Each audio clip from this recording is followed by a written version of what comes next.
Hello, bachcho. Let's start with the question. And here the question says that which of the following statement is incorrect?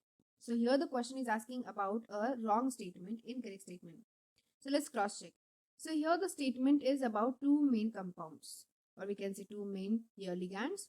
So that is the K3FeCN6 and another is K4FeCN6. Fine.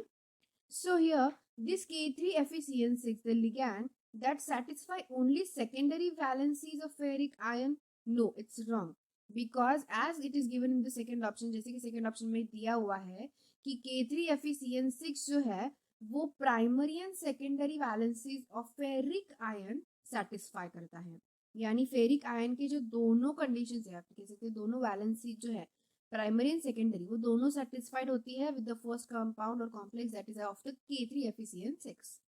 और जो K4FeCN6 है that satisfy also both primary and secondary, वो भी दोनों primary and secondary vacancies को क्या satisfy करता है, but that is a ferrous ion.